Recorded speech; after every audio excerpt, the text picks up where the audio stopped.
ایک تو وہ ہوتا ہے جس میں آپ بالکل ایک ریئیکٹیو جو ہے نا آپ وہ رسپونڈ کرتے ہیں نا، کہ جس میں بس جذبہ ہوتا ہے، جوش ہوتا ہے اور ٹکر مارنی ہوتی ہے، نتیجہ نکلے نہ نکلے کہ سر پھوڑنا ٹھہرا. وہ کیا مجھے وہ غالب کا شعر ہے نا، وفا کیسی کہاں کا عشق جب سر پھوڑنا ٹھہرا، تو وہ سر پھوڑنا تقریر ٹھہرتی ہے. لیکن ایک ہوتا ہے یہ کہ ٹھیک ہے، اوکے مجھے سمجھ آ گئی آپ کیا ہیں، اب ہم دیکھتے ہیں کیا کرتے ہیں. تو پھر اس کے بعد آپ اپنی پلاننگ شروع کرتے ہیں اور وہ جو یعنی اپنی طاقت اپنا مسل بناتے ہیں اور پھر اپنے وقت پہ اقدام کرتے ہیں. یہ وہ اسٹریٹجی ہوتی ہے جو کامیاب ہوتی ہے. وہ پہلی والی تو دل ٹھنڈا کرنے والی ہوتی ہے، نتیجہ خیز نہیں ہوتی، یہ نتیجہ خیز ہوتی ہے. اب یہاں سے اصل میں جو چیز کہنا چاہتا ہوں وہ یہ ہے نا کہ دنیا کے جب یہ رنگ بنانا، تو ایک تو یہ ہے کہ اب جو جس کے اندر طاقت تھی اس نے دیکھا یار میری دنیا تو سمٹ گئی. وہ اس میں اب چائنا ہے نا سب سے پہلے، جس کی کنٹینمنٹ کی پالیسی شروع کر دی تھی انہوں نے. بے ایمانی نہیں ہے کنٹینمنٹ کرنا، یہ اپنی وہی مسل دکھانا نہیں ہے. تو انہوں نے کہا اوکے، انہوں نے دھیرے دھیرے اپنا کام شروع کر دیا. دوسرا مسلمان ملکوں میں سے پاکستان ہے. شروع میں جو بھی اب ظاہر کیا کرتے جو بھی آپ اسے بغیرتی ہیں کہ جو بھی کیے جو پرویز مشرف کے دور میں ہوا، اس کے علاوہ تو تھا بھی کچھ نہیں. تو کرا کے پھر کچھ اس سے پہلے ہمیں کرگل میں اندازہ ہو گیا تھا. بالکل ایسے ٹھیک ہے، اندازہ ہمیں کرگل میں ہو گیا تھا. کرگل سے پہلے 97 میں جب وہ امریکی پریسلر ترمیم لگی تھی اور F-16 جو ہے نا وہ پیسے لے کے واپس اخلاق تو اسی وقت چلا گیا تھا.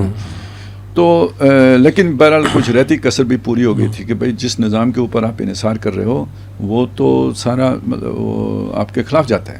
یعنی کہ جو بات عربوں کو ابھی سمجھ میں آئی ہے وہ ہمیں 90s میں آ گئی، 1999 میں آ گئی تھی. تو کرگل حماقت تھی کیا تھا، لیکن ایک سبق اس کے اندر تھا کہ امریکہ قابل اعتبار نہیں بلکہ یہ وہ ہے مخالف ہے. تو وہاں سے پھر ہم نے بھی اپنی پلاننگ شروع کر دی. یعنی وہ پریسلر ترمیم کے نتیجے میں ہی تو JF-17 تھنڈر بنے نا. بالکل ٹھیک ہے. اور یہ کرگل میں حادثے کے نتیجے میں ہی آپ نے اپنا سارا جو ہے نا وہ شفٹ کیا ہے اپنی ساری کمیونیکیشن اور یہ چیزیں چائنا کے اس پر سیٹلائٹ پہ.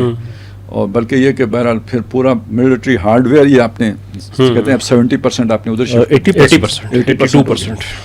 تو یہ ساری چیزیں اس کے نتیجے میں. اس کا مطلب ہم نے بہت تامل سے اور بالکل ٹھیک طریقے سے ان چیزوں کو مینیج کیا ہے. اور اب جب یہاں پہ پہنچے، چائنا پہنچا، ہم پہنچے، تو اب وہ پھر بات آ گئی. یہ جو معاہدہ کیا ہے آپ نے سعودی عرب کے ساتھ اور سعودی عرب نے ہمارے ساتھ، تو یہ تو ایک کھلی بغاوت ہے جی. یہ اعلان بغاوت ہے. امریکہ کے ساتھ اعلان بغاوت ہے. یہ پہلے تو جو بھی ڈبل گیم تھی، یہ تھا وہ تھا، یہاں جا کر آپ نے صاف میرے حساب میں یہ معاہدہ کر کے سعودی عرب پاکستان دونوں نے اعلان بغاوت کر دیا. اور میرا خیال ہے کہ اس کا غصہ پاکستان کی نسبت سعودی عرب پہ زیادہ ہوگا کیونکہ وہ زیادہ اپنا تھا. ٹھیک ہے. تو اور زیادہ اپنا تھا اور وہ آج بھی زیادہ ڈیپینڈنٹ ہے اور خطرہ بھی زیادہ ہے نا. اور ہم تو 20 سال سے وہ ڈبل گیم والی چکر میں ایک دوسرے کے ساتھ سینگ پھنسائے بیٹھے ہوئے. اور یہ جتنی ہم پراکسیز لڑ رہے ہیں یہ امریکی پراکسیز ہی ہے نا. پیچھے جا کے ڈھونڈیں، بے شک وہ وایا اسرائیل ہوں وایا انڈیا ہوں، الٹیمیٹلی تو ادھر ہی جا کے جاتی ہیں. بالکل ایسے.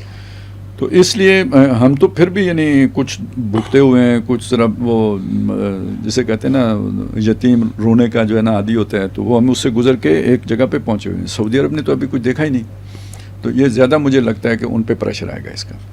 تو بہرحال یہ بدلتے دنیا بنی ہے نا. تو یہ اگر وہ بے ایمانی نہ کرتے یا وہ اپنا مورل گراؤنڈ لوز نہ کرتے، اپنے عہد نبھاتے، اپنی اس پہ رہتے، تو ہمیں یہ سب کچھ بنانے کی ضرورت نہیں تھی.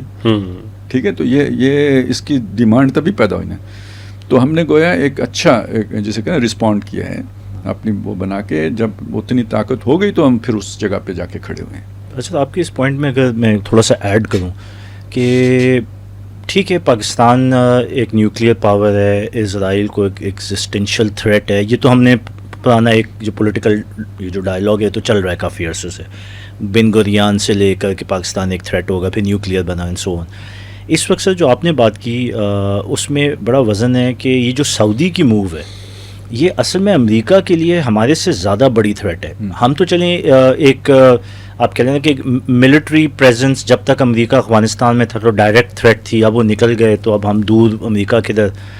سر امریکہ کی جو معیشت ہے اس کا اس وقت ایک تو وہ بہت نازک شاخ پہ بیٹھی ہوئی ہے، جو ان کے قرضوں کا حجم ہے وہ پوری دنیا کے قرضے ایک طرف، امریکہ کے قرضے ایک طرف، اور اس وقت اکانومی تو بہت ونریبل ہے. اب اس اکانومی کا آج بھی اگر دار و مدار ہے تو وہ پیٹرو ڈالر کے اوپر ہے. آپ کو یاد ہوگا کہ 7 اکتوبر سے پہلے جو بڑے ایونٹس تھے ان میں سے ایک یہ تھا کہ چائنا کی ماڈریشن میں ایران اور سعودیہ آپس میں بیٹھ گئے تھے مذاکرات کرنے، امن کے مذاکرات کرنے. دوسری چیز یہ ہوئی تھی کہ سعودیہ کی لیڈرشپ نے یہ اعلان کر دیا تھا کہ ہم اب اپنے تیل کو ایکسکلوسیو US ڈالر کی جگہ باسکٹ آف کرنسیز میں ٹریڈ کریں گے اپنا رسک ہیج کرنے کے لیے. تو یہ اشارہ اٹ سیلف بھی ایک بہت خطرناک سائن تھا. تو اب سر یہ جو ڈیولپمنٹ ہوئی ہے جو آپ جس کو اعلان بغاوت جس طرح کہہ رہے ہیں، تو سر یہ امریکہ میں جس طرح پرسیو کی جائے گی تو وہ اور آج تو یہ تو ایک بہت بڑی تھریٹ ہے امریکہ کے لیے، تو یہ چھوٹی بات نہیں ہے.